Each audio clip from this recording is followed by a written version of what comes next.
سلام و روز بخیر بیننده عزیز آزادی. این برنامه نوید بامدادی است و من مولا رجب یوسفی دوام 10 دقیقه دیگر با تازه ترین خبر و گزارش های تاجیکستان و جهان در خدمت شما خواهم بود. ساعت در دوشنبه 11.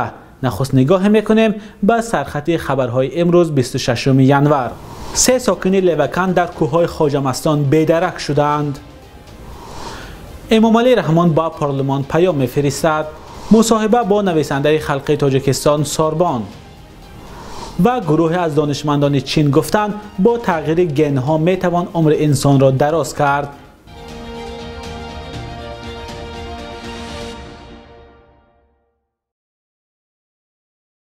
شرح بیشتر خبرها. مقامات کمیته حالتهای فوق‌العاده تاجیکستان میگویند که برف بلند در کوههای اطراف دهه زغیرتی شهر لوکان یا سابق سربند عملیات جستجوی 3 ساکن این محل را به دشواری روبرو کرده است. 3 ساکن این دهه بیان سالیخوف 45 ساله، پسر او محتاج الدین 14 ساله و همسایه آنها رستم سعیدوی 22 ساله 5 روز قبل برای پیدا کردن چاروای خود به کوه خواجه مستان برآمدند ولی بیدرک شدند.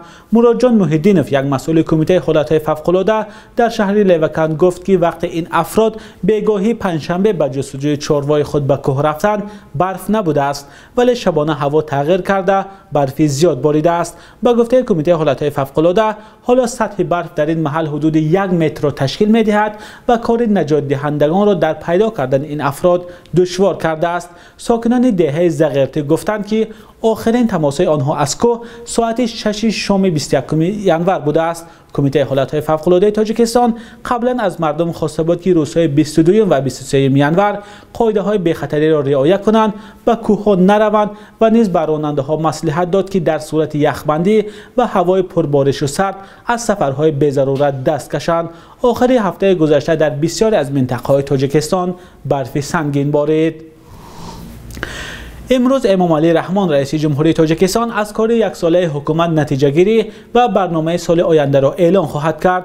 در آستانه پیام پرزیدنت بعضی از ساکنان پیشنهاد کردند که او بیشتر به مسئله نرخ محصولات و مقابله جدی با کووید 19 توجه کند.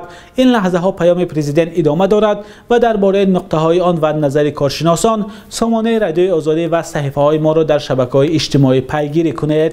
همساله رئیس جمهوری تاجیکستان در پیام سالانه خود به هر دو پالات پارلمانی کشور هدف‌های کوتاه مدت و دراز مدت دولتی تاجیکستان را شرح می‌دهد. نه همیشه این پیام‌ها بیانگری وضع واقعی دانسته می‌شوند و به گفته ساکنان نه همه نقشه‌هایی که در پیام اعلان می‌شوند به اجرا می‌رسند. سوربان نویسنده خلقی تاجیکستان به سن 80 رسید. او روز 27 ژانویه سال 1940 در دهه اماندره پنجکن به دنیا آمده است. سوربان مؤلف قصه و رمان‌های معروف زنگ اول، سنگ سپر، جوگی، صبا و غیره می باشد. اسکندر فیروز و برات یوسفی در 80 سالگی نویسنده به تبریک او رفتند و با او مصاحبه انجام دادند. چون امروز زادروزی استاد است برایشان تبریک بگویم. همون روزی که خوش باشد آن روز زادروز است. من هم برای شما همه روزهای خوش را تبریک میگویم.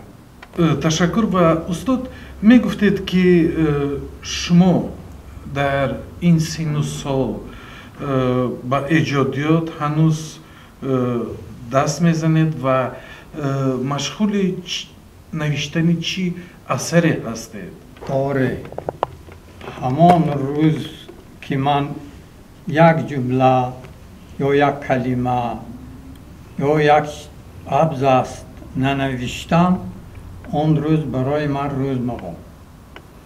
من عادتا روز نه ولی شبانه کار میکنم، خواب میکنم و خود از خود ساعتهای 2 بیدار میشم و اندکی یا چای تلخ یا قهوه می نوشم و اندکی میشینم و اندیشه میکنم چیزی که میخواهم پیدا بشه.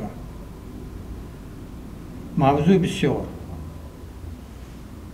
زندگی ما پر از موضوع، لیکن اون را جدا کرده، خواسته و گفتی استاها که در قالب ریخته استوار کردن لازم است. مگر از ادبیات کلاسیکی تا امروز آدم ها موضوع نیافتند. نویسنده پیش از خود گذشتگی کارها رو می نویسد، موضوع ها رو می نویسد، کار و کردار ها رو می نویسد، لیکن نیست کسی که آینده رو نویسد. آینده چی می شود؟ هیچ کس نمی داند. شکل کامل مصاحبه را در سامانه رادیوی آزادی و صفحه های ما در شبکه‌های اجتماعی تماشا کنید.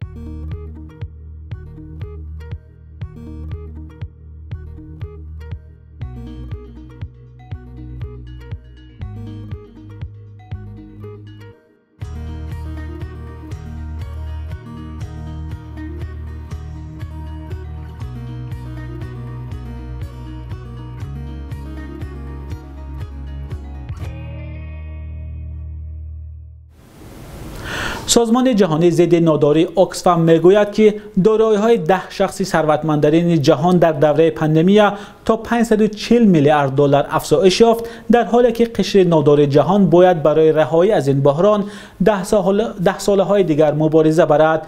در میان ثروتمندترین ها اسم جف بزوس رهبر شرکت آمازون، مارک زوکربرگ مؤسس فیسبوک و ایلون ماسک مؤسس تسلا یاد میشوند که به قبل سازمان خیریه در دوره پاندمی ثروت خود را به آن اندازه زیاد کردند که نه فقط برای پرداخت واکسینه هر یک ساکن سیاره بلکه بیشتر از آن کفایت میکند.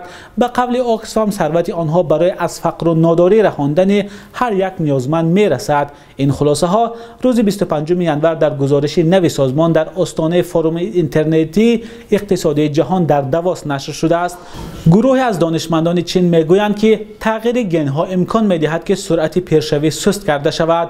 به باور محققان پژوهشگاه زئولوژی چین در پکین، بعد آزمایش در موشها به خلاصه رسیدند که ممکن است با تحریر گن انسان عمر آن را دراز کرد. گزارش نوبتی ما در این باره است. دانشمندان چین میگویند که تغییر گن ها امکان میدهد که سرعت پیشروی سست کرده شود.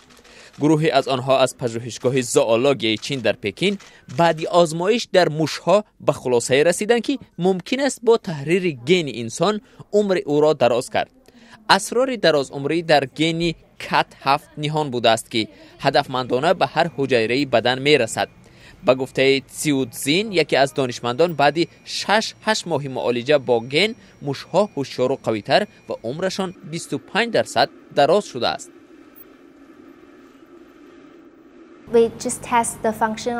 ما فعالیت گن در حجایره‌های گوناگون انسان و موش از جمله حجایره‌های بنیادی در جگر و دیگر عضوها را می‌سنجیم. هیچ آثار ضررآلودشوی ندیدیم. در موش‌ها یگان آریزه‌های جانبی ندیدیم، ولی پژوهش باید ادامه یابد. حجایره‌های بنیادی قادرند به حجایره‌های گوناگون رسیده از جمله به چرب، استخوان، پای، موشک و عصب تبدیل یابند. هنگام آزمایش دانشمندان کار 100,000 گن را آموخته از بین آن 100 جفت را جدا کردند. ما حالا معمای پیشروی را نمیدونیم. باید آن را درک کنیم و فهمیم که چگونه عمر را دراز کنیم. هدف کار باز کردن معمای پیری و هم گن کات7 است که ممکن یک کلید باز کردن این معما باشد. بانک ملی تاجیکستان قرب اسعار خارجی را در برابر سامانه برای امروز 26 ژانویه چنین تعیین کرده است.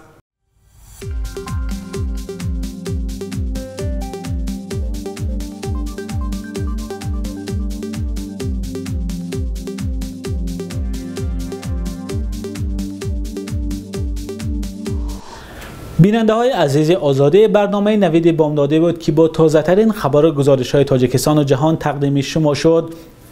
برای دریافت خبر و گزارش های از این بیشتر، سامانه رادیوی آزادی و صفحه های ما را در شبکه‌های اجتماعی پیگیری کنید. خدا نگهدار.